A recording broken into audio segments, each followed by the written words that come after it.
चलिए दोस्तों, अब हम पढ़ने वाले हैं आर्थिक विकास। अर्थात हमारा जो चल रहा है अभी लेक्चर, वो है स्वतंत्रता के बाद भारत। इसके पहले हमने जो है जो भारत है, भारत का एकत्रीकरण, यानी कि जो भारत को इंटीग्रेट करने का जो कंप्लीट डिटेल है वो हमारा कंप्लीट हो चुका है। इसके बाद हमने देखे थे लोकतंत्र का निर्माण, उससे संबंधित सारी चीज़ें।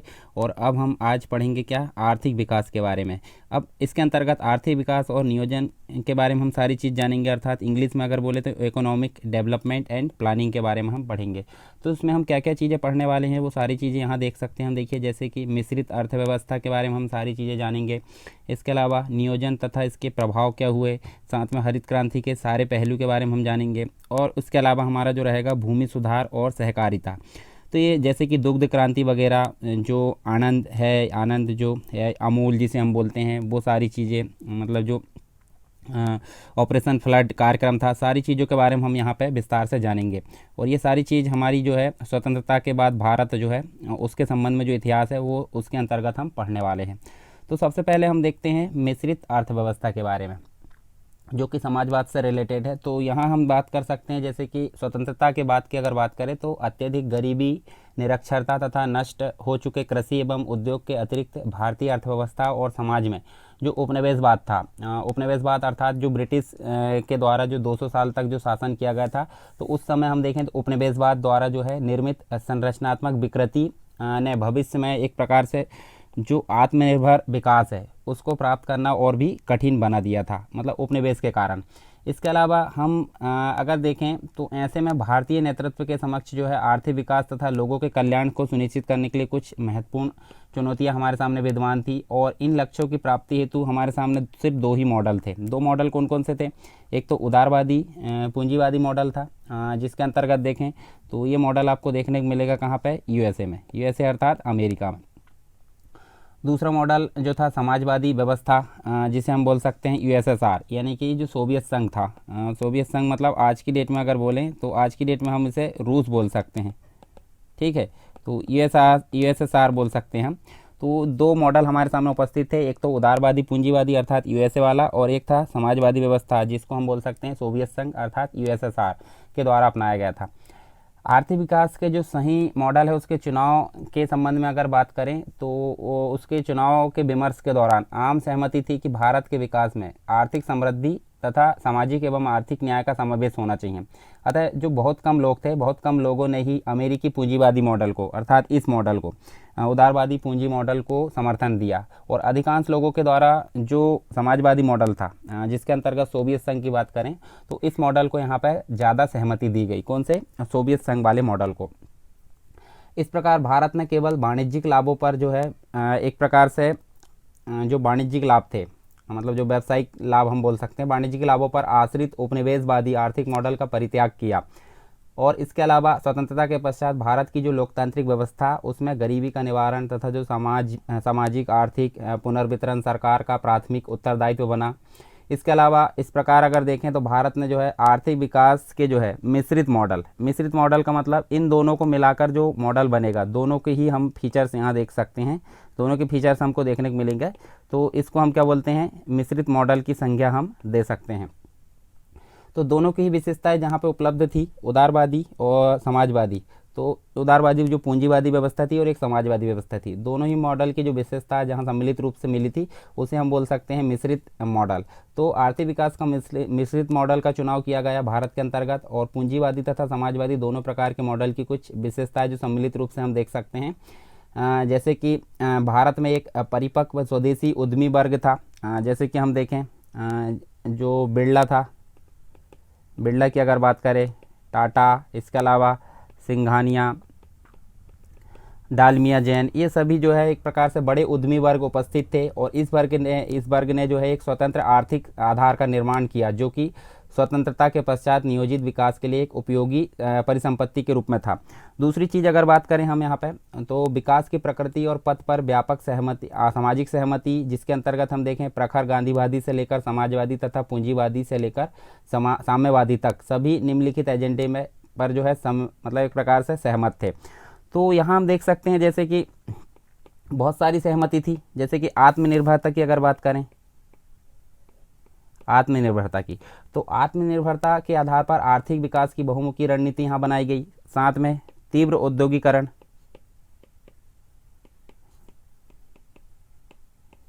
तीव्र औद्योगिकीकरण, इसके लिए क्या हुआ, जो पूंजीगत वस्तुएं थी उसके उद्योगों सहित आयात प्रतिस्थापन पर आधारित यहाँ पे तीव्र औद्योगिकरण मुख्य रूप से यहाँ फोकस किया गया। साथ में साम्राज्यवादी, तो साम्राज्यवादी की अगर बात करें, साम्राज्यवादी या विदेशी पूंजी की जो है रोकथाम यहाँ पे निर्धारित की गई। इसके अलावा जो जमींदारी और जो प्रथा है, एक प्रकार से जो जमींदारी प्रथा हम बोल सकते हैं, उसकी समाप्ति की बात की गई। और साथ में जो भूमि सुधार था, तो भूमि सुधार से संबंधित भी बात की गई। और जो सहकारी समितियाँ थी उनको प्रारंभ करने की बात की गई, सहकारी समितियाँ। तो ये सारी चीज़ें हम देख सकते हैं जो विकास की प्रकृति और पथ पर व्यापक सहमति, सामाजिक सहमति थी, जिसके अंतर्गत गांधीवादी और अन्य जो परंपरा है उन सभी का मिश्रित रूप से हम एजेंडा देख सकते हैं। उस एजेंडे में ये सारी चीज़ें सहमति यहाँ दर्शाई गई थी। ठीक है, तो ये हम समझ सकते हैं। इसके अलावा एक चीज़ आती है, जब हमने मिश्रित यानी कि दोनों ही जो व्यवस्था है, उदारवादी पूंजीवादी और समाजवादी व्यवस्था, दोनों को मिश्रण करके मिश्रित अर्थव्यवस्था मॉडल को अपनाया। तो इस मॉडल को अपनाने का कारण क्या था, तो यहाँ पे बात की जा रही है भारत ने आधुनिकीकरण की जो पूंजीवादी पद्धति उसको पूर्णतः नकार क्यों दिया। तो मतलब जो पूंजीवादी पद्धति है, हालांकि देखिए यूएसए वाली जो पद्धति थी इसको अपनाया जाना था और या तो फिर इसको अपनाया जाना था। तो ये दोनों पद्धति एक प्रकार से हम बोलें तो ये पूंजीवादी पद्धति को यहाँ नकार क्यों दिया गया, क्योंकि दोनों ही मॉडल को मिश्रित रूप से हमने अपनाया, मिश्रित मॉडल। तो यहाँ यही बात की जा रही है कि इसको पूर्णतः नकार क्यों दिया गया। तो इसी की अगर बात करें हम यहाँ पे, तो एक प्रकार से देखें जो पश्चिमी पद्धति थी, पश्चिमी यानी कि यूरोप वाली जो पद्धति हम बोल सकते हैं, उस दौर में लोग पश्चिम को जो है विकास का मापदंड मानते थे। जब हम बात करें शुरुआत में, जब स्वतंत्रता प्राप्ति के पश्चात, तो यूरोप को या पश्चिमी जो क्षेत्र है उसको विकास का मापदंड मानते थे तथा विकास का आशय औद्योगिकृत पश्चिमी देशों की भांति अधिक से अधिक आधुनिक हो जाना। मतलब अधिक से अधिक अगर आधुनिक हो गया व्यक्ति तो उसको एक प्रकार से क्या मानते थे, विकसित देश मानते थे। भारत ने इस मॉडल को कैंसिल कर दिया, क्योंकि क्या हुआ था, अधिकांश लोग अशिक्षित थे भारत के अंतर्गत और पारंपरिक जो सामाजिक संरचना थी उसका टूट जाना जो कि आधुनिकीकरण हेतु आवश्यक था। ठीक है, भारत में यह संभव नहीं था।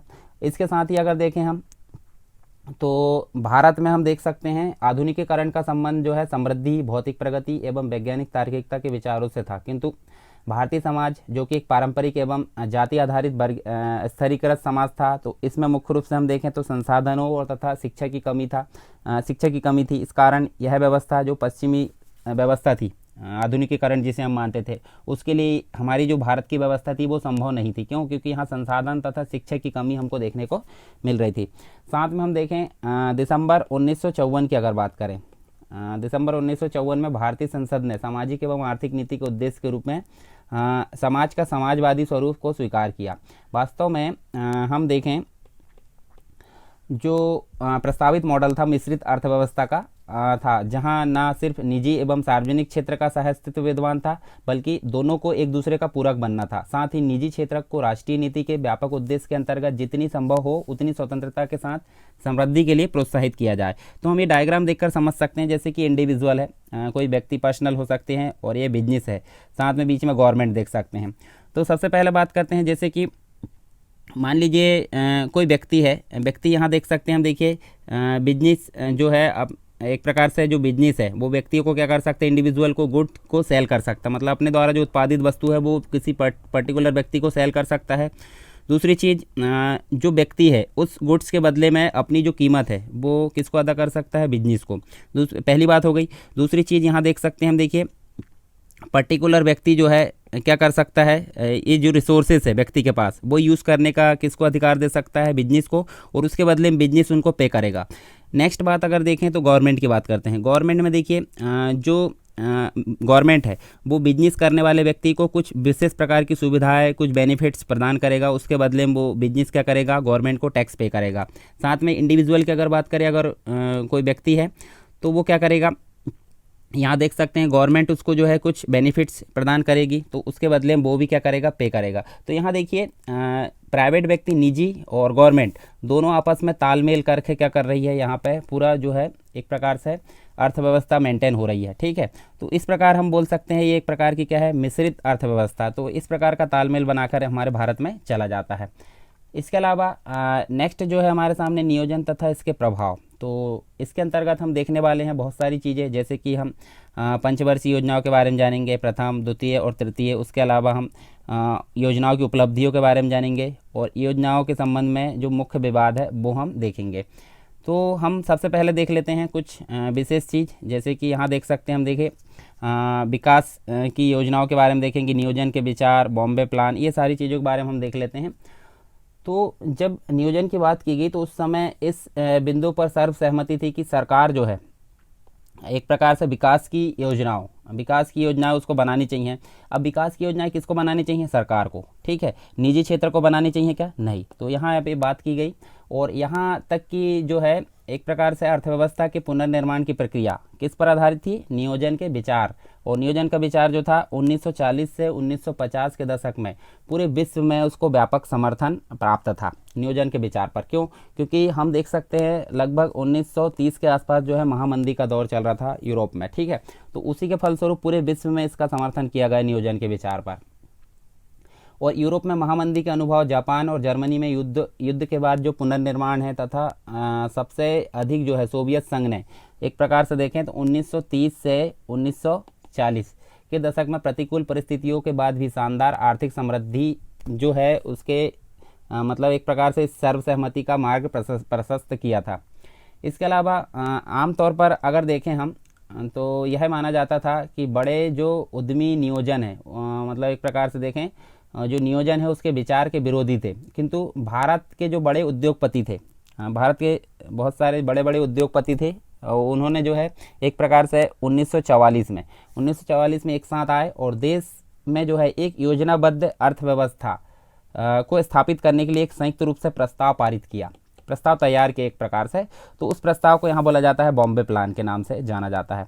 इसके अलावा स्वतंत्रता के पश्चात अगर बात करें हम मार्च 1950 की, तो मार्च 1950 में भारत सरकार के द्वारा एक साधारण संकल्प के द्वारा योजना आयोग को जो है इसकी स्थापना की गई, और इसकी जो भूमिका है सलाहकारी थी, मतलब ये सिर्फ सलाह दे सकती थी अपने, मतलब एक प्रकार से वो बाध्यकारी नहीं थी, तथा इसकी जो अनुशंसाएं है केवल तब तक प्रभावी होती थी जब तक इन्हें केंद्रीय कैबिनेट से मंजूरी मिल जाती थी। योजना आयोग का गठन करने वाले इस संकल्प का उद्देश्य क्या था? जैसे मान लीजिए हम देखें तो प्रत्येक व्यक्ति को आजीविका के लिए पर्याप्त साधनों तक जो है पहुंच का अधिकार देना, मतलब जो साधन है या संसाधन है उन तक पहुंच का अधिकार देना प्रत्येक व्यक्ति को आजीविका के लिए। उसके बाद समुदाय के भौतिक संसाधनों, उनके स्वामित्व और नियंत्रण को सबके विकास में सहायक बनाना। एक प्रकार से हम देखें सबके विकास में सहायक बनाना इसका प्रमुख एक प्रकार से उद्देश्य था। आर्थिक प्रणाली को इस तरह से संचालित करना कि उत्पादन के साधन और धन के प्रयोग से किसी समुदाय विशेष को लाभ या हानि न हो, मतलब एक प्रकार से बोलें तो असमान वितरण नहीं होना चाहिए, मतलब सभी को समान वितरण होना चाहिए ताकि किसी विशेष को फायदा ना मिले और किसी विशेष को हानि ना हो। तो इस प्रकार से योजना आयोग का यहाँ पे हम उद्देश्य देख सकते हैं। तो ये हमारे सामने यहाँ देखिए ये है पर्याप्त साधनों का जो है पर्याप्त साधनों तक पहुंच का अधिकार प्रत्येक व्यक्ति को, सबके विकास में सहायक होना और किसी विशेष समुदाय के पक्ष में नहीं होना, ये सारी चीज़ हम यहाँ देख सकते हैं। इसके अलावा नेक्स्ट जो है हमारे सामने, जैसे अगर देखें पंचवर्षीय जो योजनाएं थी, मतलब जो योजना आयोग के द्वारा जो योजना बनाई गई वो एक प्रकार से पंचवर्षीय योजना थी, मतलब 5-5 वर्षों पर आधारित थी। तो यहाँ हम देखें जो सोवियत संघ है उसके समान ही हम देख सकते हैं भारत में पंचवर्षीय योजना जो योजना आयोग है उसने लागू की, क्योंकि यूरोप या फिर हम बोल सकते हैं जो रूस है, सोवियत संघ जिसे बोलते हैं, उसने इस प्रकार की योजना पहले लागू की थी। तो उसी के समान हमारे भारत में इस प्रकार की योजना लागू की गई थी। इस संदर्भ में यह तर्क दिया गया कि पंचवर्षीय योजना को अपनाकर सरकार बड़े मुद्दे पर ध्यान केंद्रित कर सकती है तथा अर्थव्यवस्था में दीर्घकालीन हस्तक्षेप भी कर सकती है।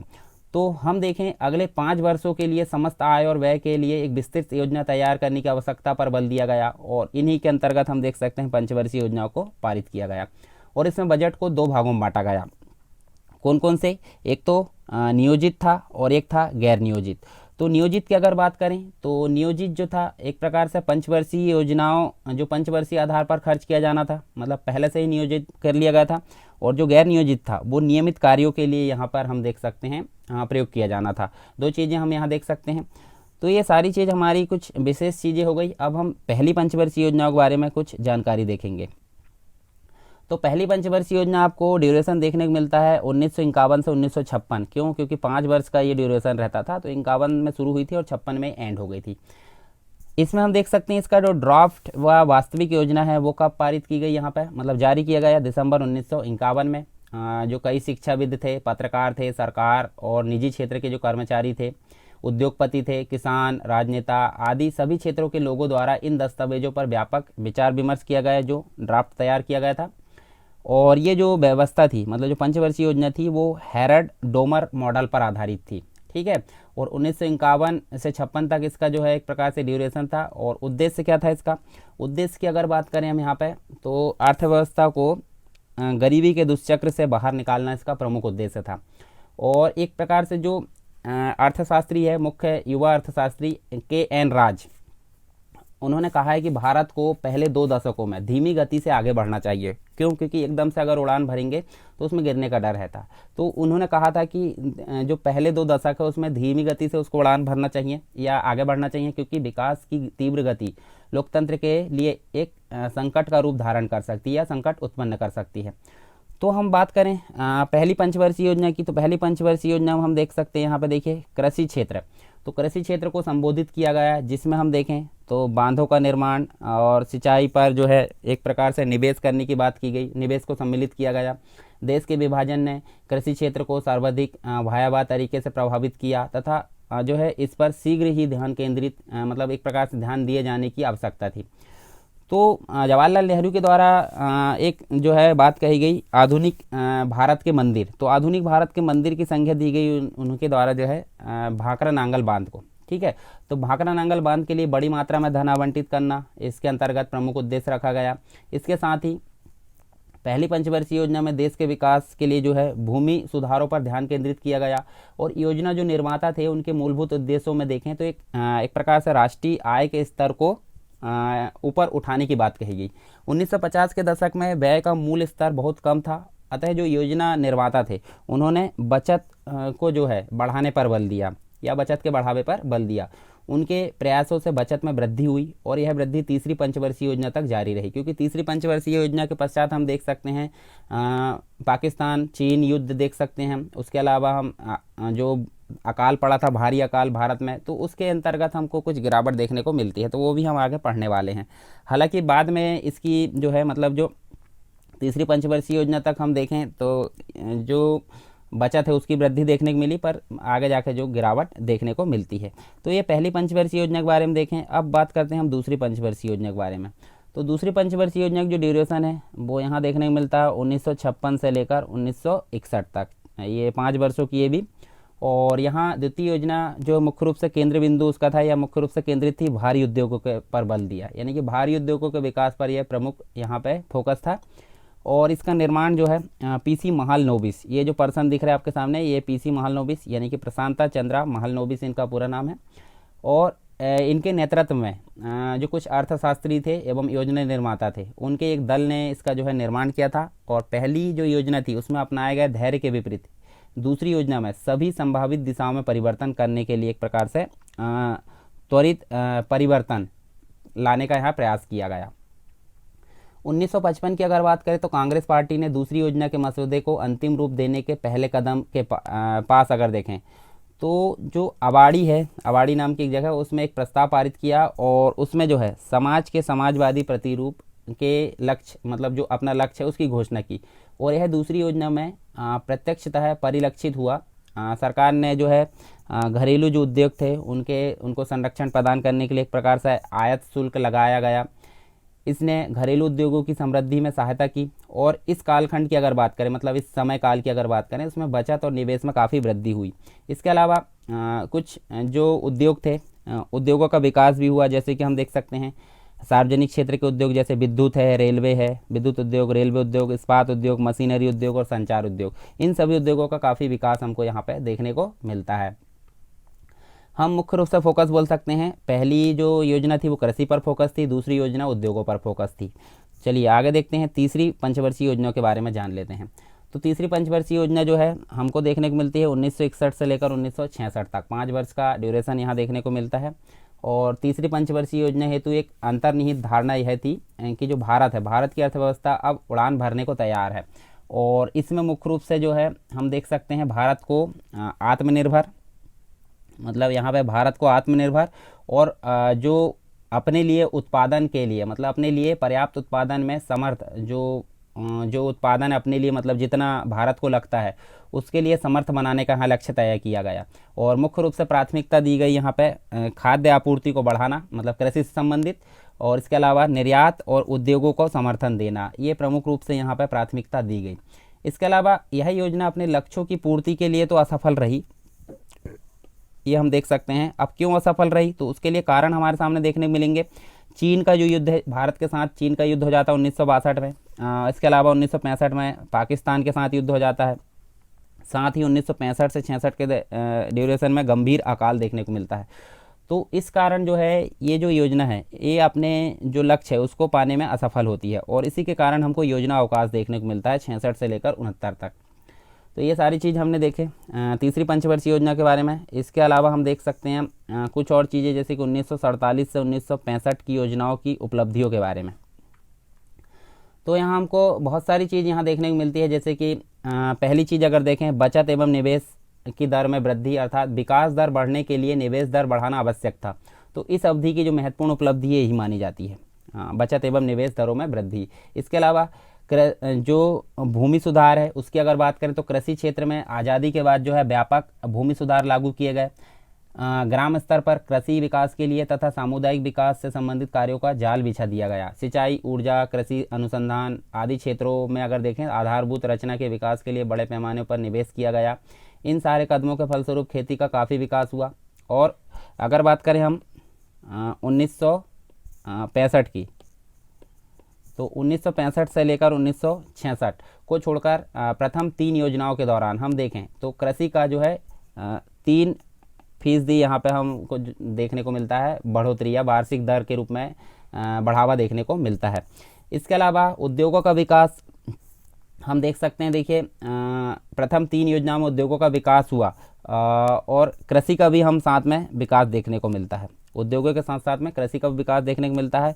और 1951 से लेकर 1965 की अगर बात करें के मध्य जो है 7.1% प्रति वर्ष की कुल दर से ये बढ़ा, और उद्योगों के इस विकास ने जो है तेज़ी से आयातित वस्तुओं की जगह ले ली। इसके अलावा शिक्षा और स्वास्थ्य की अगर बात करें तो उद्योग और कृषि के अतिरिक्त योजनाओं में जो है इन सभी मतलब शिक्षा और स्वास्थ्य के सहित सामाजिक मूल ढांचे का विकास पर जो है सबसे अधिक जोर दिया गया। औपनिवेशिक काल में इन क्षेत्रों की उपेक्षा की गई थी, और प्रथम 3 योजनाओं के दौरान यातायात और संचार पर जो है वास्तविक खर्च करीब 13 अरब रुपए था। ठीक है, जो प्रत्येक योजना में कुल खर्चे का 26% था। तो ये भी हमको देखने को मिलता है। हरित क्रांति के दौरान भी हमको कृषि की वृद्धि काफ़ी दिखाई देती है। आगे देखेंगे हम हरित क्रांति के बारे में। इंफॉर्मेशन एंड टेक्नोलॉजी यानी कि विज्ञान और जो है टेक्नोलॉजी की अगर बात करें तकनीकी की, तो यहाँ पे जवाहरलाल नेहरू तथा आरंभिक जो भारतीय योजनाकार थे उन्होंने विज्ञान तथा टेक्नोलॉजी में देश के पिछड़ेपन के बारे में अत्यधिक वो सचेत थे। और हम अगर देखें तो ये क्षेत्र जो था औपनिवेशिक काल में जानबूझकर पिछड़े रखे गए थे, इसलिए इस पिछड़ेपन को दूर करने के लिए उन्होंने बड़े पैमाने पर कोशिश आरंभ कर दी। और नेहरू जी के द्वारा कहा भी गया है आधुनिक भारत के मंदिर का जो निर्माण है उन्होंने शुरू किया था, मतलब जो भाखड़ा नांगल बांध है, बांधों को उन्होंने आधुनिक भारत के मंदिरों की संज्ञा दी गई है।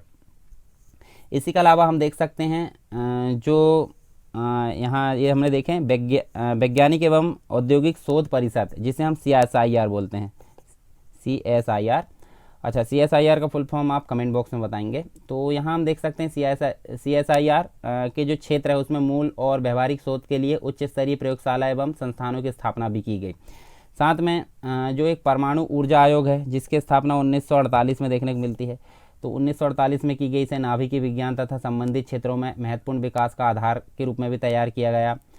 इसी अवधि में देखें तो भारत की वैज्ञानिक एवं तकनीकी मानव शक्ति जिसके अंतर्गत अगर देखें तो 1,90,000 से 12 गुना बढ़कर कितनी हो गई, ये हम देख सकते हैं। देखिए ये हो गई है मतलब एक प्रकार से 2,23,20,00,000 हो गई है। 23,20,00,000 यहाँ पे एक प्रकार से हम देख सकते हैं बढ़कर हो गई है।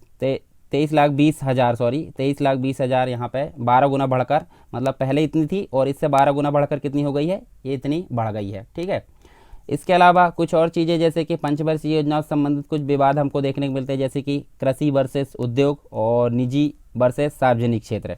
तो इसके अंतर्गत भी हम कुछ चीज़ें जान लेते हैं, जैसे कि संसाधनों, मतलब शुरुआती दौर में अगर देखें तो सबसे बड़ा प्रश्न था कि भारत जो है, भारत जैसी पिछड़ी अर्थव्यवस्था में उद्योग, कृषि और उद्योग के मध्य जो है किस में ज़्यादा संसाधन लगाया जाए, किस में, एक तो कृषि में था और एक उद्योग में।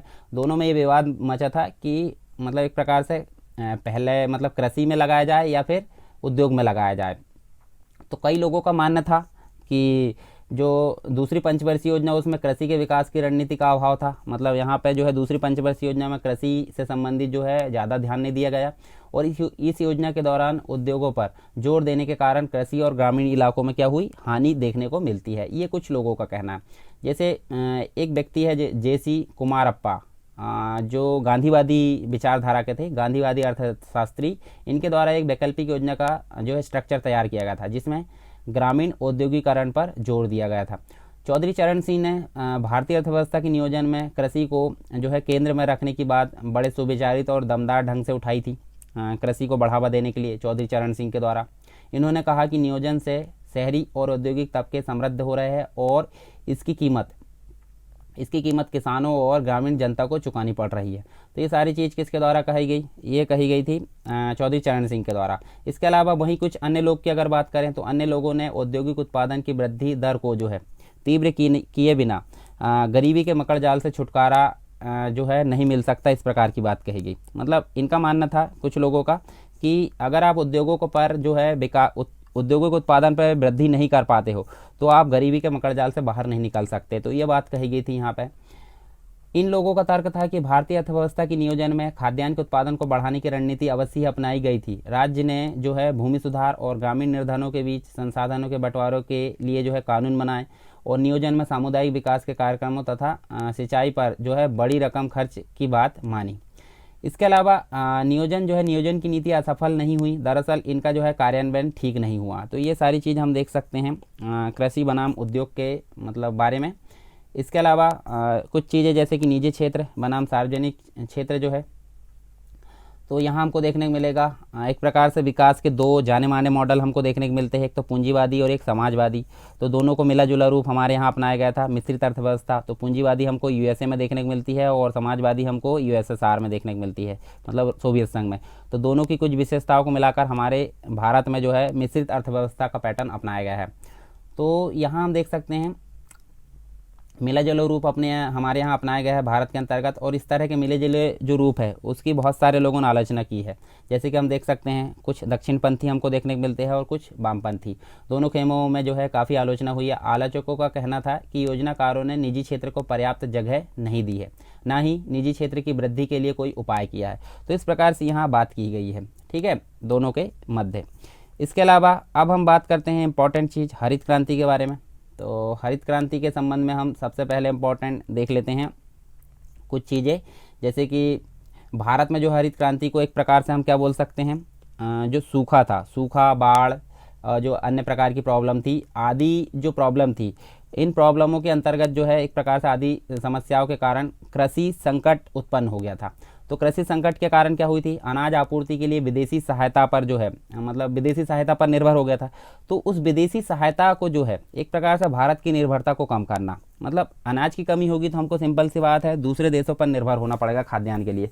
तो इसका मुख्य उद्देश्य क्या था, सूखे और बाढ़ के कारण जो कृषि संकट हुआ था जिसके कारण अनाज आपूर्ति के लिए विदेशी सहायता पर निर्भर था, उस निर्भरता को, भारत की निर्भरता को कम करना, एक प्रकार से इसके रूप में हरित क्रांति को देखा जा सकता है। साथ ही इसमें जो है खाद्यान्न की उपलब्धता के मामले में जो है भारत को एक प्रकार से क्या करना, आत्मनिर्भर बनाना, आत्मसंतुष्ट राष्ट्र की श्रेणी में उसको लाना, इस प्रकार की परिकल्पना की गई। और इसका श्रेय जाता है, प्रारंभ करने का श्रेय अंतर्राष्ट्रीय स्तर पर नॉर्मन बोरलॉग को, और भारत की अगर बात करें तो भारत में जो है MS स्वामीनाथन को इसका श्रेय जाता है, ठीक है। ये नोबेल पुरस्कार विजेता है नॉर्मन बोरलॉग, और MS स्वामीनाथन को भारत की हरित क्रांति का जनक भी माना जाता है। तो इसी के संबंध में हम बहुत सारी चीज़ें पढ़ेंगे, जैसे कि हरित क्रांति के पूर्व में क्या परिस्थितियाँ थी भारत में, उसके बाद हरित क्रांति से पहले कृषि को बढ़ावा देने हेतु उठाए गए कुछ कदम देखेंगे। साथ में भारत में हरित क्रांति की शुरुआत से संबंधित चीज़ें देखेंगे। हरित क्रांति के दौरान महत्वपूर्ण सरकारी पहले क्या क्या हुई, उसके कुछ सकारात्मक प्रभाव देखेंगे, और हरित क्रांति के कुछ नकारात्मक अर्थात उसके तो कुछ दुष्प्रभाव भी हम देखेंगे। चलिए एक एक करके बात करते हैं। यहाँ पे सब चीज़ों को एक एक करके डिस्क्राइब करते हैं। हरित क्रांति के पूर्व क्या परिस्थितियाँ थी, तो यहाँ हमको देखने को मिलेगा, देखिए बहुत सारी चीज़ें, जैसे कि हम हरित क्रांति के पूर्व की परिस्थितियाँ देखें तो केवल संस्थागत सुधार, जो एक प्रकार से देखें तो भारतीय कृषि का जो ध्यान था केवल संस्थागत सुधारों पर था, जो कृषि है उसका ध्यान, और ना कि एक प्रकार से कृषि के तकनीकी आधार पर था। तो यहाँ तकनीकी आधार पर ध्यान केंद्रित नहीं था, केवल क्या था, संस्थागत सुधारों पर ध्यान केंद्रित था। इसके अलावा 1949 की अगर बात करें, 1949 से लेकर 1965, 1949 से 1965 के मध्य प्रतिवर्ष हम देख सकते हैं 3% की कृषि विकास की जो है प्रशंसा योग्य दर के बावजूद भारत को जो है 50 के दशक के मध्य से ही 60 के दशक के मध्य तक खाद्यान्न की कमी का सामना करना पड़ रहा था। तो ये जो है मतलब यहाँ हम देख सकते हैं खाद्यान्न की कमी के रूप में भी हम देख सकते हैं। इसके अलावा कृषि पर जो है दूरगामी भार, अर्थात शताब्दी के प्रथम देखें हम तो भारत में जो है जनसंख्या वृद्धि की दर 1% थी, और आज़ादी के बाद इसमें जो है भारी वृद्धि हुई, और यह दर बढ़कर हम देखें तो 2.2% की हो गई। और प्रति व्यक्ति की जो विकास दर है हम देखें तो प्रति व्यक्ति की विकास दर एक प्रकार से धीमी हो गई, लेकिन जो निरंतर वृद्धि है और नियोजन एक प्रकार से देखें तो औद्योगिकरण में भारी निवेश के साथ भारतीय कृषि पर दूरगामी भार बढ़ता गया, क्योंकि जनसंख्या में यहाँ पर वृद्धि होना शुरू हो गई थी। इसके अलावा हम देखें खाद्यान्नों का अधिकाधिक आयात करना पड़ा, मतलब भारत की जो भोजन की कमी थी उसको पूरा करने तथा कीमतों को स्थिर रखने के लिए भारत को जो है खाद्यान्नों का अधिकाधिक रूप से आयात करना पड़ रहा था, यानी कि विदेशों पर खाद्यान्न के लिए क्या रहना पड़ रहा था, निर्भर रहना पड़ रहा था। हाँ, कुछ चीज़ें और देख सकते हैं, 1962 का चीन का युद्ध, 1965 का पाकिस्तान के साथ युद्ध, और 1965 से लेकर 1966 तक भारी अकाल। तो ये लगातार इतनी सारी प्रॉब्लम हो गई, तो कृषि उत्पादन में एक प्रकार से देखें तो 17% एवं खाद्यान्न उत्पादन में 20% की कमी हमको देखने को मिलती है, ये सभी समस्याओं के कारण। तो इससे हमको खाद्यान्न की कीमतों में काफ़ी बढ़ावा देखने को मिलता है। साथ में कुछ और चीज़ें, जैसे कि अमेरिका के खाद्यान्न आपूर्ति पर निर्भर था, मतलब जो अमेरिका है, जो भारत पाक युद्ध हुआ था, वियतनाम संबंधी भारत की नीति और भारत को अमेरिकी नीति मनवाने के इरादे से अमेरिका ने भारत के खाद्यान्न के निर्यात पर रोक लगाने की धमकी दी। तो काफ़ी लंबे समय तक जो है भारत क्या था, अमेरिका के खाद्यान्न की आपूर्ति पर निर्भर था। इसके अलावा कुछ देखें हम तो 60 के दशक की विषम परिस्थितियों के कारण जो है जो आत्मनिर्भरता थी और खाद्यान्न में आत्मपूर्णता भारतीय नेतृत्व की प्रथम वरीयता बन गई थी। इन सभी मुख्य उद्देश्य को पूरा करने के लिए हम देख सकते हैं हरित क्रांति को शुरू किया गया था। तो ये सभी परिस्थितियां हमको देखने को मिली हरित क्रांति के पहले। अब हरित क्रांति से पहले जो है कृषि को बढ़ावा, मतलब हरित क्रांति के पहले कृषि को बढ़ावा देने के लिए कौन कौन से कदम उठाए गए थे, उन सभी के बारे में हम देख लेते हैं। थोड़े से है हालांकि। तो नेहरू युग चल रहा था। नेहरू युग के दौरान अगर बात करें तो ऐसी गलत धारणा प्रचलित थी कि उन्हें कृषि क्षेत्र की उपेक्षा की गई है, मतलब उन्होंने नेहरू जी के द्वारा जो है कृषि क्षेत्र की उपेक्षा की गई, कृषि क्षेत्र में कोई बढ़ावा नहीं दी गई, इस प्रकार की कुछ यहाँ पे गलत धारणा प्रचलित थी। और इसकी बजाय तीव्र औद्योगिकरण पर जो है बहुत अधिक ध्यान केंद्रित किया गया। परंतु समय के साथ यह अवधारणा परिवर्तित होती गई। तेजी से औद्योगिकरण करने के जो है अपने सपने को पूरा करने के सिलसिले में नेहरू जो है कृषि विकास की एक प्रकार से प्रमुखता के प्रति पूरी तरह सचेत थे। तो यहीं हम देखें जो नेहरू जी थे, नेहरू जी के द्वारा जो है शुरू से ही संस्थागत सुधारों के साथ साथ आधुनिक कृषि का वैज्ञानिक तकनीकी आधार तैयार करने पर भी उन्होंने काफ़ी जोर दिया। विशाल सिंचाई और ऊर्जा परियोजना, जैसे कि उन्होंने आधुनिक मंदिरों का निर्माण, अर्थात भाखड़ा नांगल बांध, इसके अलावा कई कृषि विश्वविद्यालय, शोध प्रयोगशालाएं, कृत्रिम खाद के कारखाने, इन सभी को काफ़ी रूप से जो है विकास किया था। तो हम देख सकते हैं, देखिए ये कुछ कदम थे हरित क्रांति के पहले कृषि को बढ़ावा देने के लिए। इसके अलावा जैसे भारत में हरित क्रांति की शुरुआत की अगर बात करें तो देश के विभिन्न क्षेत्रों में विभिन्न समय पर एक प्रकार से हम अलग अलग चरणों में देख सकते हैं, जैसे कि हरित क्रांति का पहला चरण, हरित क्रांति का दूसरा चरण और हरित क्रांति का तीसरा चरण। तो धीरे धीरे करके जो देश के अन्य भागों में ये हरित क्रांति फैल गई। तो पहले चरण के अंतर्गत हमको देखने को मिलेगा जैसे हरित क्रांति का पहला चरण, और ये चरण हमको देखने को मिलता है 1962 से 1965 से लेकर 1970 से 73 के बीच का जो काल है, प्रथम चरण के काल में इसको रखा गया है। और इसमें अखिल भारतीय जो मिश्रित विकास है उसकी दर जो है, विकास दर को 2.08% यहाँ पे निर्धारित किया गया था। लेकिन यह मुख्य रूप से हम देख सकते हैं पंजाब में, हरियाणा में, पश्चिमी उत्तर प्रदेश में जो मुख्य रूप से गेहूं के उत्पाद के रूप में देखने को मिलता है, और पंजाब में मुख्य रूप से हमको 6.63% ये वृद्धि देखने को मिलती है। इसके अलावा हरित क्रांति का दूसरा चरण हम देखें तो दूसरे चरण के अंतर्गत हम ड्यूरेशन देख सकते हैं 1970 से 73 से लेकर 1980 से 83 के बीच में जो काल है उसको हरित क्रांति का दूसरा चरण माना जाता है। और यहाँ पे गेहूं उत्पादन की जगह धान उत्पादन पर मुख्य रूप से फोकस किया गया, और ये देश के अन्य भागों में भी फैल गई। जैसे कि हम देखें पूर्वी उत्तर प्रदेश, जो पहले पश्चिमी उत्तर प्रदेश था, पूर्वी में भी फैल गई। आंध्र प्रदेश, कर्नाटक, तमिलनाडु, ये सभी क्षेत्रों में हमको हरित क्रांति का फैलाव देखने को मिलता है।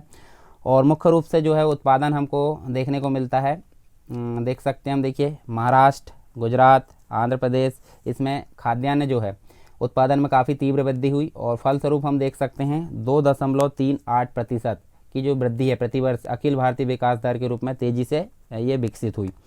इसके अलावा तीसरा चरण हमको देखने को मिलता है जो कि 1980 से 83 से लेकर 1992 से 95 के बीच में जो काल है वो देखने को मिलता है हरित क्रांति का तीसरा चरण। इसके अंतर्गत हम देखें तो यहाँ पे देखिए काफ़ी जो है मतलब तीसरा चरण बड़े उत्साहवर्धक और महत्वपूर्ण नतीजे को दर्शाता है। हरित क्रांति जो है एक प्रकार से देखें कम विकास वाले जो पूर्वी क्षेत्र है उसमें भी फैल गई। जैसे कि हम देखें पश्चिम बंगाल, बिहार, असम, उड़ीसा, इन सभी क्षेत्रों में हमको इसका फैलाव देखने को मिलता है। और पश्चिम बंगाल में मुख्य रूप से देखें तो 5.39% की असाधारण वृद्धि दर्ज की गई थी। और दूसरे जो क्षेत्र थे उनका भी हम तेज़ी से विकास हुआ देख सकते हैं, जैसे कि दक्षिणी इलाके, मध्य प्रदेश, राजस्थान आदि क्षेत्र में देखने को मिलता है। वास्तव में जो दक्षिणी क्षेत्र में है उसमें पहली बार उत्तर पश्चिमी क्षेत्रों के मुकाबले अधिक विकास दर निर्धारित किया गया था। तो ये हम देख सकते हैं हरित क्रांति की जो है शुरुआत भारत में कौन कौन से चरण में हम देख सकते हैं, पहला, दूसरा, तीसरा चरण हम देख लिए। इसके अलावा हम देखते हैं अब हरित क्रांति के दौरान महत्वपूर्ण सरकारी पहलों के बारे में देखेंगे। कुछ मुख्य कदम उठाए गए थे हरित क्रांति के दौरान, तो उन कदमों के बारे में हम यहाँ पे जान लेते हैं। जैसे कि सबसे पहले सरकारी निवेश की बात करें तो कृषि में जो है सरकारी निवेश काफ़ी बढ़ गया था, और कृषि को दी जाने वाली संस्थागत वित्तीय मदद हम देख सकते हैं 1968 से लेकर 1968 के मध्य ये जो है डबल हो गई थी, 2 गुनी हो गई थी एक प्रकार से कृषि में सरकारी निवेश। इसके अलावा हम बात करें 1965 की, तो 1965 में जो है कृषि मूल्य आयोग का गठन किया गया था, और इसकी कोशिश यही थी कि किसान के लिए निरंतर उत्पादक मूल्य के जरिए बाजार की गारंटी दी जाए। साथ में जो निजी निवेश है उसके मुनाफे की क्षमता बढ़ा दी गई, जैसे कि सार्वजनिक निवेश है, संस्थागत कर्जा है, उत्पादक मूल्य और कम कीमत पर नई तकनीक उपलब्ध कराने से किसानों द्वारा एक प्रकार से निजी निवेश के मुनाफे की क्षमता को बढ़ा दिया गया था। साथ में सकल पूंजी निर्माण को जो है एक प्रकार से अधिक तेज़ी से बढ़ने लगा ये, जैसे सरकार द्वारा जो उठाए गए कदम थे उसके फलस्वरूप ये चीज़ें संभव हो सकी। और इसका परिणाम क्या था, सकल सिंचाई क्षेत्र में वृद्धि में दिखाई पड़ा एक प्रकार से। और यह हरित क्रांति से पहले एक प्रकार से देखें तो 10 लाख हेक्टेयर प्रतिवर्ष से बढ़कर 70 के दशक में कितना हो गया था, 25 लाख हो गया था। 10 लाख से सीधे कहाँ पहुँच गया, 25 लाख टन हेक्टेयर प्रति वर्ष तक ये जो है उसमें जा पहुँचा। तो ये सारी चीज़ें हमको देखने को मिलती है मतलब कुछ सरकारी पहलों के अंतर्गत। और इसी के साथ में हम देखें हरित क्रांति के कुछ सकारात्मक प्रभाव, फिर हम देखेंगे नकारात्मक। तो हरित क्रांति के जो तीनों चरण हैं उसके दौरान अगर देखें खाद्यान्न उत्पादन की बात करते हैं तो खाद्यान्न उत्पादन में काफ़ी उल्लेखनीय रूप से वृद्धि हमको देखने को मिलती है। 80 का दशक आते आते भारत खाद्यान्न के मामले में आत्मनिर्भर हो गया था, और उसके पास जो है लगभग एक प्रकार से 3 करोड़ टन से भी अधिक जमा भंडार तैयार हो चुका था। इसके अलावा हम देखें अतिरिक्त उत्पादन की बात करते हैं। यहाँ पे देखिए कृषि विकास दरें बरकरार रखने के अलावा हरित क्रांति का सबसे महत्वपूर्ण प्रभाव बाजार में बेचे जाने लायक जो है खाद्यान्नों को, मतलब एक प्रकार से खाद्यान्नों का निर्माण किया जाने लगा। मतलब जब अतिरिक्त उत्पादन होगा तो यहाँ पे कहाँ पहुँचाया जाएगा, बाज़ारों में। तो ये सारी चीज़ यहाँ पे संभव हो सकी। साथ में एक जो है PL 480 तथा अन्य प्रकार के जो आयात है, मतलब अनाज था खाद्यान्न, वो आयातों पर निर्भरता क्या हो गई, समाप्त हो गई और भारत के आत्मनिर्भर विकास का एक महत्वपूर्ण पहलू बन गया। इसके अलावा जो है नई हरित क्रांति तकनीक न सिर्फ आकार से स्वतंत्र है अपितु इसमें जो है एक प्रकार से आकार और उत्पादकता के मध्य विपरीत अनुपात भी है।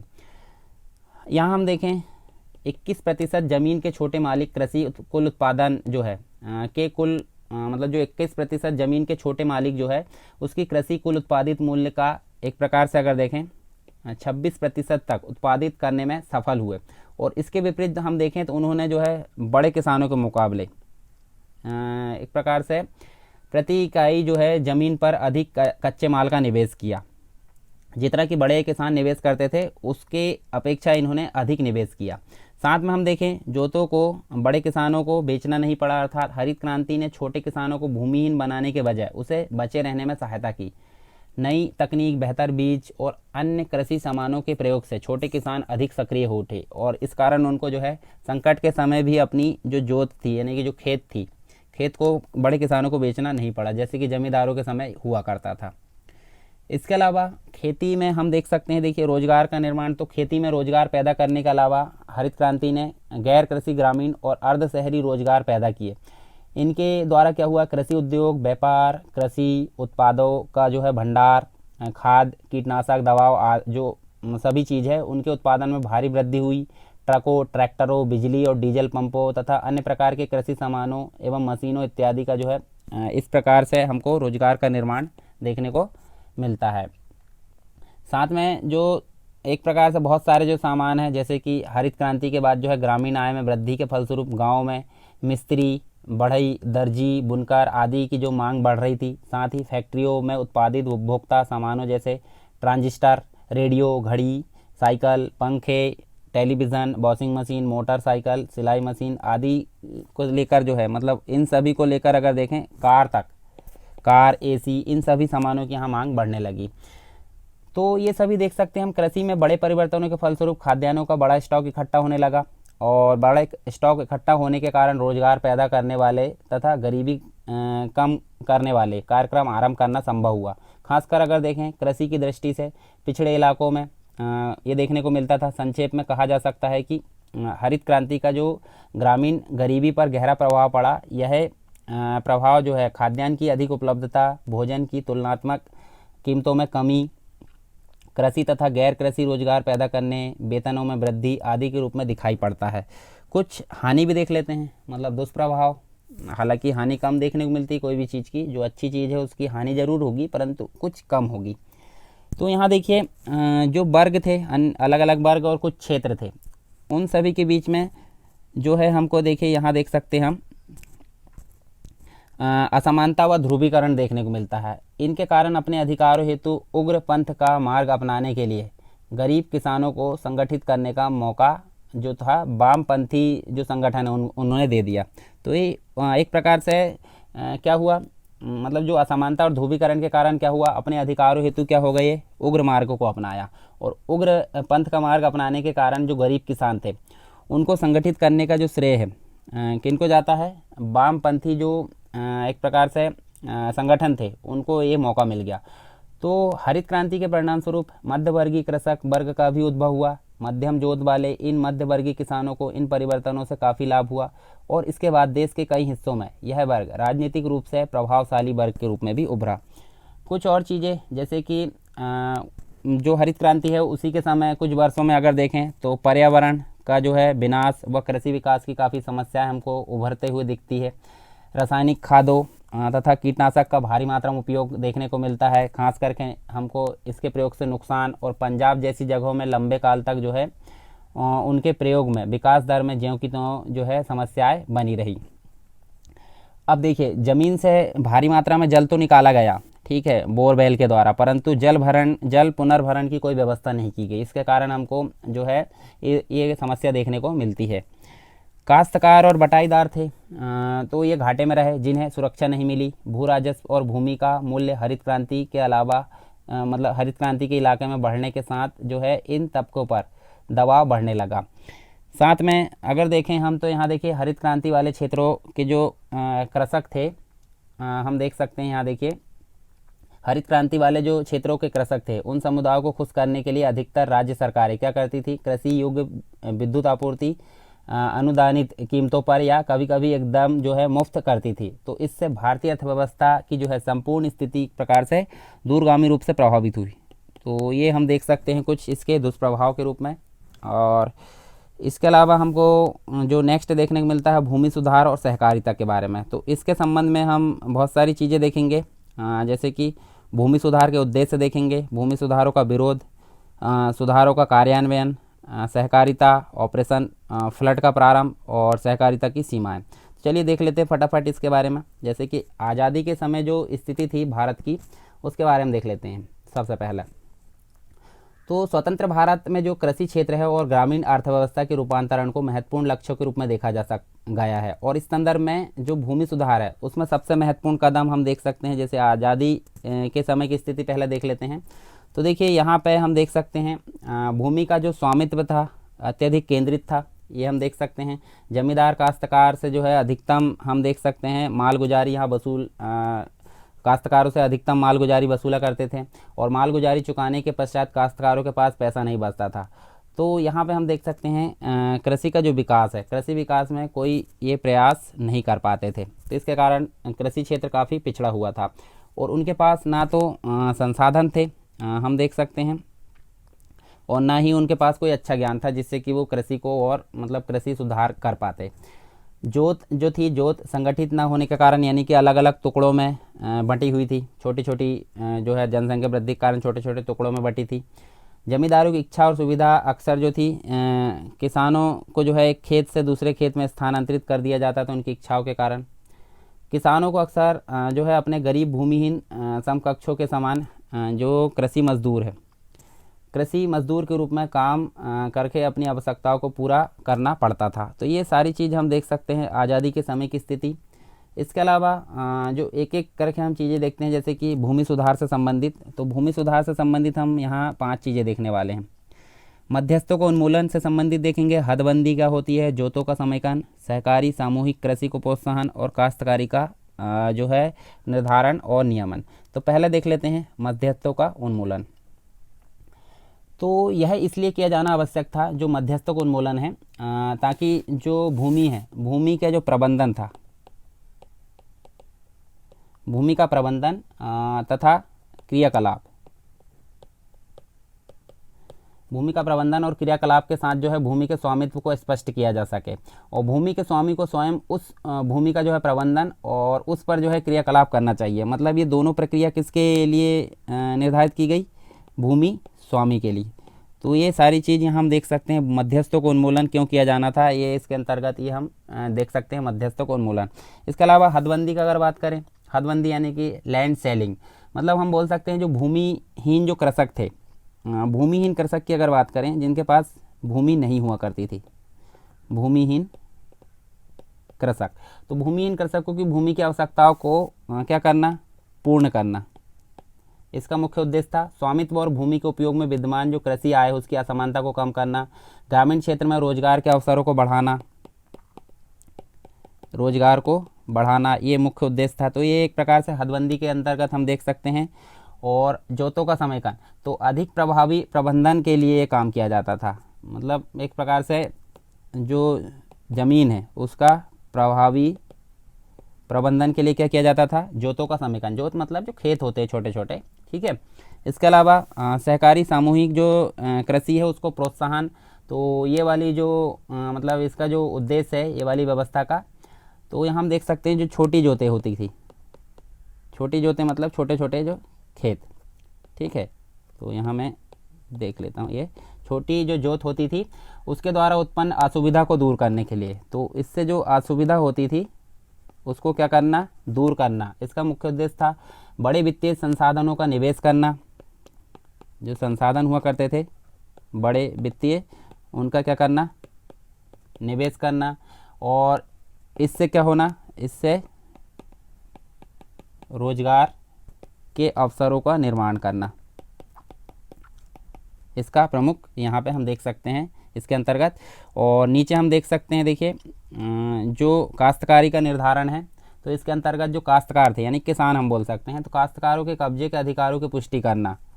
तो जो किसान का जो अधिकार होता था उसके अधिकारों को स्पष्ट करना या उनकी पुष्टि करना, इसका मुख्य उद्देश्य हम देख सकते हैं। काश्तकारों की भूमि पर अपने कब्जे को सुरक्षित रखने के लिए इसका प्रयोग किया गया था। काश्तकारों की भूमि पर मालगुजारी निश्चित करने के लिए, जो जमींदार के द्वारा वसूली जाती है, मालगुजारी को निश्चित करने के लिए ये अपनाया गया था। तो ये सारी चीज़ हम देख सकते हैं। मतलब जो भूमि सुधार का जो उद्देश्य था, ये 5 चीज़ें हमने देखें। इसके अलावा भूमि सुधारों का विरोध किया गया, तो इन विरोधों के अंतर्गत भी हम कुछ चीज़ें देख लेते हैं। जैसे कि सबसे पहले देखें तो कई लोगों ने तर्क दिया कि हदबंदी और काश्तकारी जो कानून है वास्तविक में क्या था, संवैधानिक अधिकारों का वहाँ पर उल्लंघन करेंगे, मतलब ये बात कही गई थी। तो ये कुछ लोगों के द्वारा यहाँ पर विरोध किया गया, आलोचना की गई। साथ में यह भी कहा गया है कि छोटी जोतें जो थी मशीनीकरण की लागत का भुगतान करने में क्या होगी, अक्षम होगी, और देश के कृषि उत्पादन पर जो है काफ़ी प्रतिकूल प्रभाव पड़ेगा, इस प्रकार से भी आलोचना की गई। इसके अलावा जो है कुछ लोगों के द्वारा तर्क दिया गया कि भूमि एक प्रकार की संपत्ति है और भूमि अधिकार पर हदबंदी के रूप में पूंजी लेवी का आरोपण जो है अन्यायपूर्ण होगा, जबकि समान समय में अन्य क्षेत्रों पर ऐसे किसी उपायों को लागू नहीं किया जा रहा हो। इसके अलावा भूमि सुधार राज्य अनुसूची का विषय था, मतलब राज्य के क्षेत्र में आता है। 3 प्रकार की अनुसूची आती है, 3 प्रकार की सूची आती है, हम देख सकते हैं। देखिए राज्य सूची एक आती है, राज्य सूची एक आती है केंद्र, और एक आती है समवर्ती। तो हम देख सकते हैं ये राज्य सूची यानी राज्य के नियंत्रण का विषय था कृषि। तो भूमि सुधार राज्य अनुसूची का विषय था, इसलिए योजना आयोग ने जो है इन सुधारों हेतु राज्यों को मनवाने में कड़ी मेहनत की, और इस प्रक्रिया ने जो है एक प्रकार से सुधार उपायों को कमज़ोर कर दिया। साथ में हम देखें एनएसएस ने जो है 1954 की अगर बात करें, 1954 में डेटा एकत्र किया था, जो कि 1960 की अगर बात करें तो 1960 में जो योजनाकार थे उसको उपलब्ध कराया गया, क्योंकि योजनाकार पहले से ही नीतियाँ तैयार कर चुके थे। अतः संरचनात्मक पुनर्गठन में शामिल जो समस्याएं थी, समस्याओं की जटिलता को सही समय पर महसूस नहीं किया जा सका। ठीक है, अगर ये चीज़ पहले उपलब्ध कराई जा सकती तो यहाँ पे ये जो है ये इस प्रकार की प्रॉब्लम हमको देखने को नहीं मिलती। तो ये सारी चीज़ भूमि सुधार के संबंध में विरोध हम आलोचना के रूप में देख सकते हैं। सुधारों का कार्यान्वयन देख लेते हैं, जो कि हमने अभी देखे थे। तो उनका कार्यान्वयन कैसे किया, जैसे कि मध्यस्थों का उन्मूलन, हदबंदी, इसके अलावा हम देख सकते हैं जोतों का समेकन, सहकारी सामूहिक कृषि को प्रोत्साहन, काश्तकारी का निर्धारण और नियमन। तो एक एक करके थोड़ी थोड़ी चीज़ें यहाँ जान लेते हैं हम। जैसे मध्यस्थों को उन्मूलन की बात करें, तो जो मध्यस्थों को उन्मूलन था, मतलब एक प्रकार से जो भूमि स्वामी उसके अधिकारों का यहाँ पे स्पष्टीकरण था। तो इन सुधारों का जो मुख्य उद्देश्य था यहाँ हम देख सकते हैं। तो उद्देश्य की अगर बात करें, किसानों और राज्य के बीच से जो है मध्यस्थों को उन्मूलन करना, मतलब जो किसान है प्लस राज्य है, इन दोनों के बीच में क्या था, मध्यस्थ थे। तो इसको समाप्त करना इसका मुख्य उद्देश्य था। परंतु वास्तविक स्थिति में विधायी अधिनियमों ने जमींदारों को ही मध्यस्थ समझा, जिसके परिणामस्वरूप मालगुजारी संग्राहक, मतलब जो रेंट रिसीवर्स थे, और अनुपस्थित जमींदार, मतलब जो एब्सेंस लैंड होल्डर्स थे, जमींदारों वाले जो रैयतवाड़ी क्षेत्र थे, इस व्यवस्था के तहत छूट गए।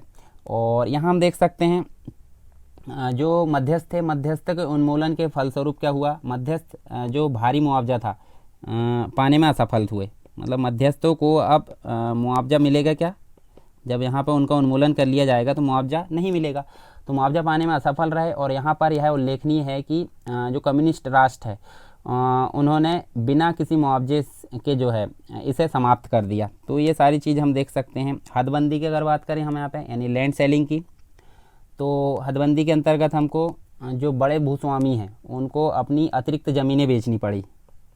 जो अतिरिक्त ज़मीनें थी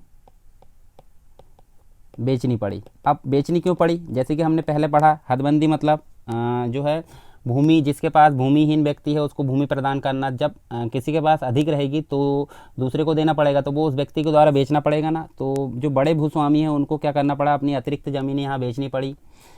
इसके अलावा उनका बेनामी हस्तांतरण करने का पर्याप्त समय मिल गया। तो पर्याप्त समय यहाँ पे जो है हस्तांतरण मतलब अलग अलग नाम से, जैसे किसी व्यक्ति के पास ज़्यादा है तो वो किसी बेनाम व्यक्ति के नाम पे अपने ही नाम मतलब अपनी ही ज़मीन को बेनाम व्यक्ति के नाम पे कर देगा, परंतु वो संपत्ति अपनी ही रहेगी। तो यहाँ पे बेनामी हस्तांतरण के लिए क्या मिल गया, पर्याप्त समय उनको मिल गया। मतलब एक प्रकार से धांधलाई होने लगी, एक प्रकार से हम बोल सकते हैं। धीमी गति तथा कानून के स्वरूप के कारण यहाँ पे जो हदबंदी है, ये वाली जो व्यवस्था काफ़ी क्या हो गई, कमज़ोर यहाँ पे साबित हो गई। ठीक है, कमज़ोर, ये बहुत कमज़ोर रहा। पुनर्वितरण के लिए बहुत कम ज़मीनें मिल पाई, मतलब लोगों को बांटने के लिए। इसी के अलावा कृषि उत्पादकता में वृद्धि, बढ़ता भूमि मूल्य और खेती से जो है प्राप्त है उच्च आय ने भूमि स्वामियों के आर्थिक और शक्ति में जो है अधिक वृद्धि की। तो भूमि स्वामी की आर्थिक शक्ति और में जो है और अधिक वृद्धि कर दी। और ग्रामीण भारत में अत्यधिक प्रभाव रखने वाले जो संपन्न भूस्वामी थे, उन्होंने जो है इस जो प्रथा है हदबंदी, उसका काफ़ी यहाँ पे विरोध किया।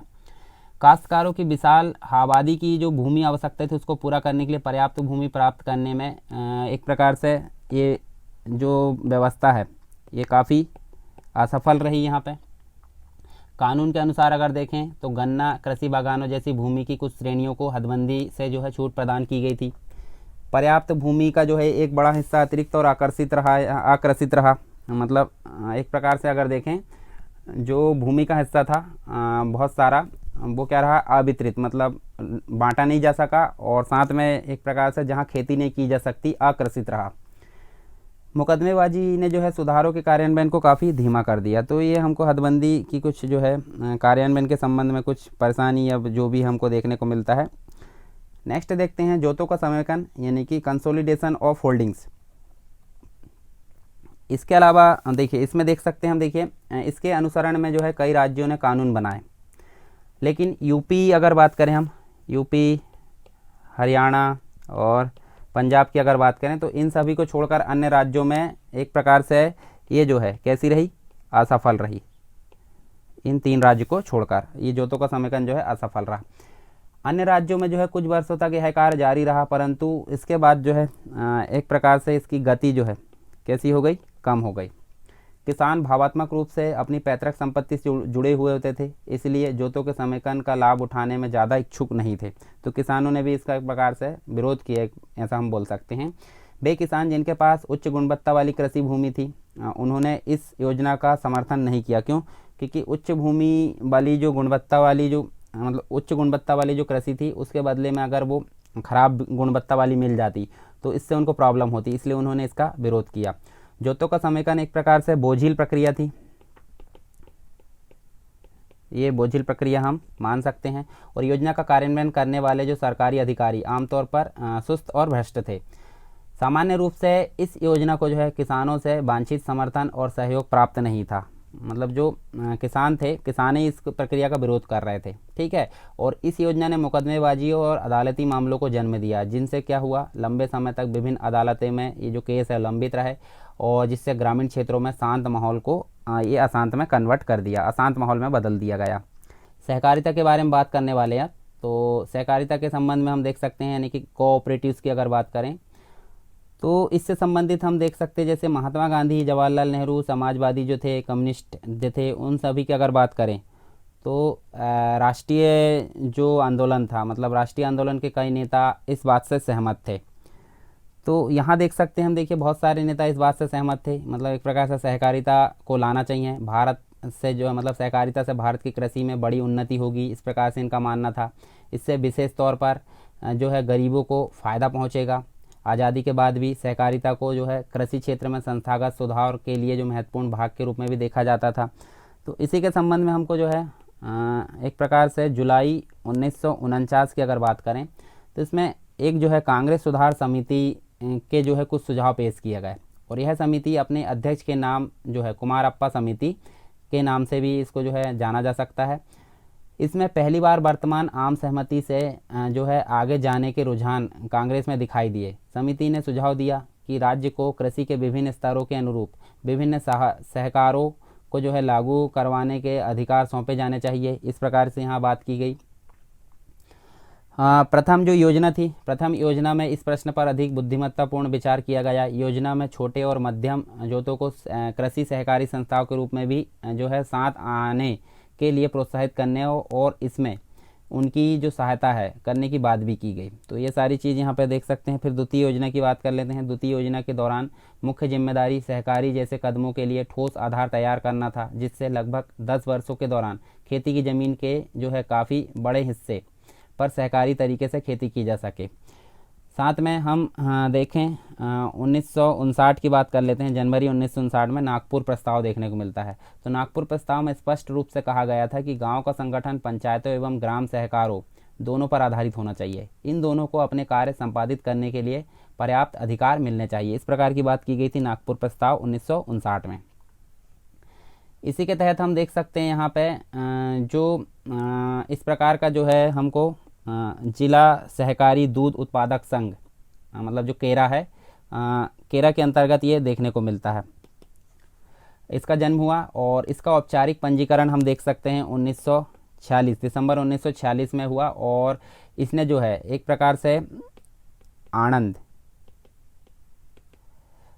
नामक स्थान से एक साधारण से शुरुआत की और गांधीवादी स्वतंत्रता सेनानी तिरुभुवन के पटेल ने जो है गांव-गांव पैदल घूमकर बड़े धैर्य से किसानों को दुग्ध सहकारी संस्थाएं बनाने के लिए राजी किया। 1947 की अगर बात करें तो 1947 में जो है संघ के प्रथम अध्यक्ष बने कौन, एक प्रकार से जो त्रिभुवन पटेल है वो बने संघ के प्रथम अध्यक्ष। और इसके अलावा 25 वर्षों से भी अधिक समय तक चुने जाते रहे। पर हम बाद में देखें तो 1950 से लेकर 1973 तक डॉक्टर वर्गीस कुरियन, अब ये इम्पोर्टेंट व्यक्ति है वर्गीस कुरियन, ठीक है। तो डॉक्टर वर्गीस कुरियन जो थे इस संघ के प्रमुख कार्यकारी अधिकारी अर्थात सीईओ के पद पर रहे। और 1955 में यूनियन ने अपने उत्पादों के लिए अमूल जो है इसका शब्द का प्रयोग किया। ये जो है वस्तु का यह नाम ग्लैक्सो और नेस्ले जैसी दुनिया के शक्तिशाली बहुराष्ट्रीय कंपनियों से मुकाबला करने लगा और पूरे भारत में एक घरेलू नाम बन गया। गुजरात के अन्य जिलों की अगर बात करें तो यहाँ 1974 की अगर बात करते हैं हम यहाँ पर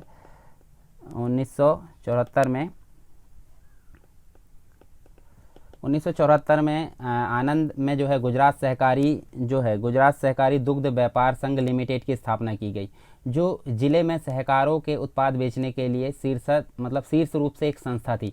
सहकारिता के कारण केरा जिले के ग्रामीणों का जो है जीवन स्तर काफ़ी सुधार हुआ उसमें। और आनंद मॉडल की एक विशेषता इसकी जनतांत्रिक लोक प्रणाली थी। इसी के साथ में हम देख सकते हैं हमको 1965 में जो है एक राष्ट्रीय डेयरी विकास बोर्ड, जिसे हम NDDB बोल सकते हैं अर्थात नेशनल डेयरी डेवलपमेंट बोर्ड, ठीक है, इसका निर्माण किया गया। और जो डॉक्टर वर्गीस कुरियन है अपनी क्षमता सिद्ध कर चुके थे यहाँ पे इसके निर्माण में, और वे जो थे इसके अवैतनिक अध्यक्ष बनाए गए थे, मतलब बिना वेतन के। तो ये सहकारिता से संबंधित कुछ चीज़ें देखें। फिर हम देखते हैं ऑपरेशन फ्लड के बारे में। तो ऑपरेशन फ्लड मतलब केरा की बात कर लेते हैं। केरा संघ के कर्मियों, इसकी विशेषज्ञता और इसके अनुभवों के सहायता से जो है NDDB मतलब नेशनल डेयरी डेवलपमेंट बोर्ड, ठीक है, 1965 में जिसकी स्थापना की गई थी। तो इसके द्वारा जो है इसका जो है प्रारंभ किया गया, किसका, ऑपरेशन फ्लड का प्रारंभ किया गया। और यह देश के अन्य जो दुग्ध क्षेत्र थे उनमें आनंद पैटर्न को दोहराने के लिए एक कार्यक्रम था। ऑपरेशन फ्लड ने दूध उत्पादन में वृद्धि के उद्देश्य से जो है एक प्रकार से दूध उत्पादकों की सहकारी समितियों का राष्ट्रव्यापी दुग्ध ग्रिड के रूप में संगठित किया। और इस प्रक्रिया में दुग्ध उत्पादकों और उपभोक्ताओं के समीप एक प्रकार से इसको लाया गया तथा मध्यस्थों को समाप्त किया गया, मतलब जो बीच में मीडिएटर लोग थे उनको समाप्त किया गया। साथ ही इसके कुछ जो उत्पादक थे उसकी वर्ष भर नियमित आय सुनिश्चित की गई। तो हम यहाँ बात कर सकते हैं 1995 आते आते अगर देखें 1995 तो यहाँ 170 जो है दुग्ध क्षेत्रों में 65,875 डेयरी 65,875 डेयरी सहकार बन चुके थे। और इनकी कुल सदस्यता की अगर बात करें तो ये 85 लाख किसानों की थी। तो ये सारी चीज़ हमको देखने को मिली। और ऑपरेशन फ्लड का प्रभाव अगर देखें तो प्रभाव के रूप में हमको देखने को मिलता है, जैसे इस अभियान के फलस्वरूप जो दुग्ध आपूर्ति है उसमें भारी वृद्धि हमको देखने को मिलती है। इस कारण दुग्ध उत्पादकों की आय में भी काफ़ी वृद्धि देखने को मिलती है, विशेष रूप से गरीब किसानों की बात करें तो। यहाँ देखिए गरीब विरोधी जो कदम थे उसके रूप में ये साबित हो रहा था, मतलब अनुमान लगाया गया था कि इसमें जो है फ़ायदा उठाने वाले का जो है एक प्रकार से 60% सीमांत या छोटे किसान और भूमिहीनों का ही एक प्रकार से है। और इस प्रकार दुग्ध सहकार एक महत्वपूर्ण एक प्रकार से गरीब विरोधी कदम था। और इस योजना का मुख्य जो लाभार्थी था वो हम देख सकते हैं अनुसूचित जाति जनजाति समुदाय के भूमिहीन लोग और अन्य समुदाय के जो वंचित वर्ग थे वो थे। साथ में हम देख सकते हैं विश्व बैंक की अगर बात करें, विश्व बैंक के अनुसार जो है ऑपरेशन फ्लड और डेयरी प्रसार का एक नतीजा जो था स्थानीय सामान उत्पादन उद्योग का प्रसार रहा है। तो ये सारी चीज़ यहाँ पे कही गई है, मतलब अब मात्र कुछ ही सामान आयात किए जाते थे। स्थानीय विशेषज्ञता के प्रभाव अंगों में पशुओं का भोजन, उनके स्वास्थ्य, कृत्रिम प्रजनन, प्रबंध सूचना सेवा, डेयरी इंजीनियरिंग, खाद्य तकनीकी आदि सभी शामिल थे। साथ में हम देखें सेवा की बात करते हैं, सेवा यानी कि सेल्फ एम्प्लॉयड वुमेन एसोसिएशन। तो ऑपरेशन फ्लड के फलस्वरूप दुग्ध सहकारों के प्रभाव से महिलाओं एवं बच्चे सशक्त हुए और इस आंदोलन के जरिए महिला शक्ति बढ़ने लगी। तो उसी के संबंध में जो है सेवा इस जैसे सरकारी मतलब जो गैर सरकारी संगठन है उसके सहयोग से लगभग 6,000 जो महिलाएं थी उन्होंने डेयरी सहकारी समितियों की स्थापना की और इनकी सदस्यता केवल महिलाएं होती थी और प्रबंध समिति में भी केवल महिलाएं होती थी। महिला डेयरी जो समिति है, महिला डेयरी सहकारी समितियां हमने देखे 6,000 मतलब 6,000 महिला डेयरी समिति का यहाँ पे हम देख सकते हैं स्थापना की गई। और ऑपरेशन फ्लड के अंतर्गत आनंद मॉडल का प्रसार केवल दूध के क्षेत्र में ही नहीं बल्कि अन्य क्षेत्रों में भी हम देख सकते हैं। जो NDDB थी, नेशनल डेयरी डेवलपमेंट बोर्ड, उसकी पहल पर फलों सब्जियां तिलहन उत्पादक जो थे, इसके अलावा नमक के छोटे उत्पादक और पेड़ उगाने वाले सहकारी संस्थाएं स्थापित की जा रही थी। साथ में हम देख सकते हैं सहकारी समितियों की कुछ जो थी सहकारीकरण की कुछ सीमाएं थी, उसके अंतर्गत हम देख लेते हैं। जैसे कि दिसंबर 1958 की बात कर लेते हैं, 1958 से 1959 यानी कि मई, इसके बीच सहकारी समितियों के अवलोकन के दौरान प्रसिद्ध अर्थशास्त्री जो थे डेनियल थॉर्नर को जो है सहकारी आंदोलन में कई तरह की कमजोरियां दिखी। उन्होंने संयुक्त खेती के मामले में जो है 2 प्रकार की यहाँ पर सहकारी समितियों को देखा। तो देखिए सहकारी समिति जो थी 2 प्रकार की कौन कौन सी थी, उस प्रकार मतलब पहली जो थी उस प्रकार की थी जिनका उद्देश्य मूल रूप से भूमि सुधारों से बचना और राज्य द्वारा दी जाने वाली सुविधाओं का लाभ उठाना। और इन सहकारी संस्थानों की स्थापना जो थी अपेक्षाकृत धनी तथा प्रभावशाली परिवारों के द्वारा की जानी थी। तो ये सारी चीज़ यहाँ पे थी और इसमें उन्होंने बोगस सदस्यों के रूप में खेतीहर मजदूरों तथा भूतपूर्व जो काश्तकार थे उनको शामिल किया। और दूसरे प्रकार की जो सहकारी समिति थी उसमें हम देखें तो जो पायलट योजनाएं होती है जो कि ट्रायल रूप से चलाई जाती है, पायलट योजनाओं के रूप में राज्य द्वारा संचालित सहकारी फॉर्म में भी चलाए गए। इसमें आमतौर पर पहले ना इस्तेमाल की गई खराब ज़मीनों को भूमिहीनों, विस्थापितों और इसी प्रकार के असुरक्षित लोगों में बांटा गया। सहकारी खेती जो थी उसमें जो अपेक्षित उत्पादकता थी उसमें वृद्धि और व्यापकता के फायदे होने चाहिए, इन फर्मों से नहीं होने चाहिए। इस प्रकार की यहाँ बात की गई। कुल मिलाकर अगर देखें हम तो सेवा सहकारी समितियों ने कृषि सहकारी समितियों की तुलना में बेहतर प्रदर्शन किया। फिर भी सेवा सहकारी समितियों में कई कमियां थी, जैसे कि सेवा सहकारी समितियों ने जाति आधारित पदानुक्रम संरचना को मजबूत किया। ऐसे सहकारी समितियों के नेता गांव के प्रभावशाली परिवार के थे और अधिकतर व्यापारी और महाजन वर्ग से आते थे। तो इसके अतिरिक्त हम देख सकते हैं सरकारी ऋण समितियों के संदर्भ में 1969 की अखिल भारतीय ऋण समीक्षा समिति की रिपोर्ट तथा 1971 की कृषि संबंधी राष्ट्रीय कमीशन की छोटे एवं सीमांत किसानों के लिए ऋण सेवा संबंधी रिपोर्ट ने जो है भूमिहीनों को इस प्रक्रिया से लगभग पूरी तरीके से अलग रखने की पुष्टि की। अर्थात हम बोल सकते हैं इन किसानों को इन सहकारी समितियों द्वारा ऋण सुविधा प्रदान नहीं की गई, ये कमी हमको देखने को मिलती है। लेकिन सहकारी जो ऋण था, समितियों को कर्जों का बड़ा हिस्सा लौटाया नहीं गया, बकाया का प्रतिशत बढ़ता गया। और यह ध्यान देने वाली बात है कि कर्जे वापस न करने के कारण अधिकतर धनी परिवारों के लोग जो थे और गरीब तथा किसान परिवारों के कम थे। मतलब धनी परिवारों के अधिक थे और गरीब किसान जो थे कम थे। ऐसे धनी किसानों के बढ़ते राजनीतिक एवं आर्थिक पहुंच से यह समस्या खतरनाक रूप धारण करने लगी और इससे ग्रामीण ऋण संस्थाओं की क्षमता और विकास दर पर प्रतिकूल प्रभाव पड़ने लगा। तो इस प्रकार अगर देखें तो इतने वर्षों में सहकारी आंदोलन लोगों की भागीदारी को बढ़ावा देने के बजाय विशाल अफसरशाही से ग्रस्त होकर अक्षम हो गया। तो ये कुछ हमने कमियां देखें। हालांकि फ़ायदे ज़्यादा रहते हैं, कमियां कम रहती, फिर भी कमियां देखना ज़रूरी है। ठीक है, हर पहलू के दो पक्ष होते हैं। ठीक है, हर कोई भी चीज़ के। अब इसके बाद हम देखने वाले हैं अब भारत के विदेश संबंध। ठीक है,